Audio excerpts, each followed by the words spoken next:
وہ قصہ گو نہیں تھی کیونکہ وہ تو محبت گو تھی. وہ ایک اچھی کہانی نہیں بنا سکتی تھی کیونکہ وہ تو انسان بننے میں مصروف رہتی تھی. وہ کیمیا گر تھی. انہیں تو تانبے کو سونا بنانا تھا. اور ہاں، سونا. وہ ان سے کہانی سننے کی فرمائش کرتی اور اسے بہت وقت لگا کہانی بننے میں، اور ایک لمبا عرصہ وہ ایک ہی جملہ دہراتا رہا کہ ایک پری تھی، اور اس کے بعد تو وہ خاموش ہی ہو جاتا اور پھر دونوں ہی خاموش ہو جاتے. کہانی کئی سالوں تک ایسے ہی شروع اور اختتام پذیر ہو جاتی، اور پھر ماما مہر نے ہمت نہیں ہاری. انہیں معلوم تھا، انہیں انتظار تھا کہ کہانی آگے ضرور پڑے گی. پھر ایسا ہوا، کیونکہ وہ محبت ہی کیا جو اختتام پر صابر ہو جائے. کہانی پھر ایک دن آگے بڑھی اور کئی سال لگے، لیکن ایسا ہو گیا. اور وہ کہانی جو ہمیشہ ایک پری تھی، اس سے شروع ہوتی اور اس پہ ختم ہو جاتی، آج وہ کہانی آگے بڑھی اور اس کہانی میں بتایا گیا. ایک پری تھی، وہ جنگل میں پھول لینے نکلی اور 2 دموں والے ایک بندر کو دیکھ کر ڈر گئی اور جلدی سے ایک درخت کے پیچھے چھپ گئی. درخت نے اس سے کہا کہ وہ پانی میں چھلانگ لگاتی، ورنہ بندر اس کے سارے بال کھا جائے گا. بندر اس کے سنہری بال نہ کھا جائے، اس ڈر سے اس نے پانی میں چھلانگ لگا دی. لیکن یہ کیا ماما؟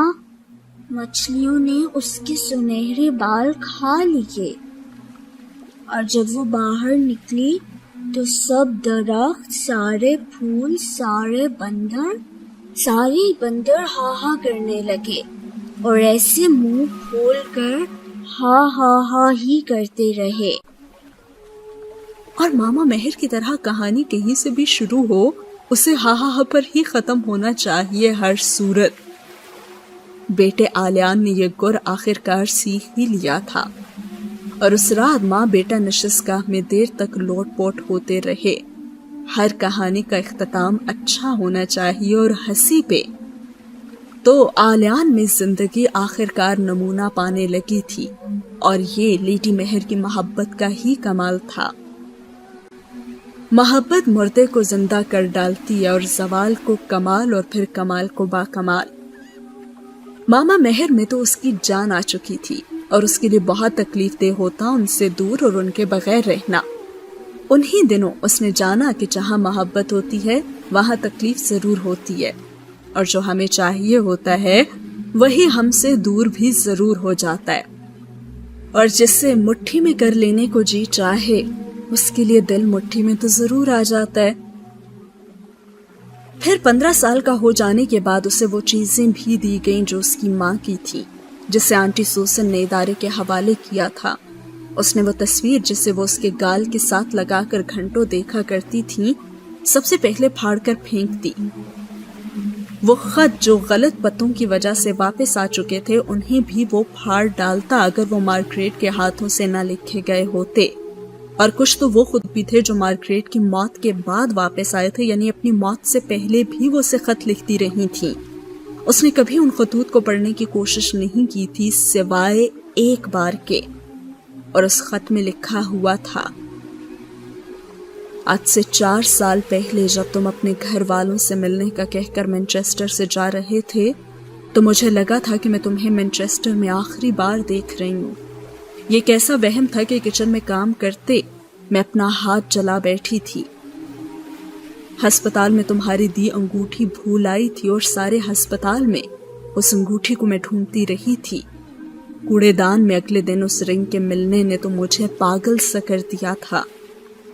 اور اب لکھے جانے والے سبھی خط واپس آ رہے تھے.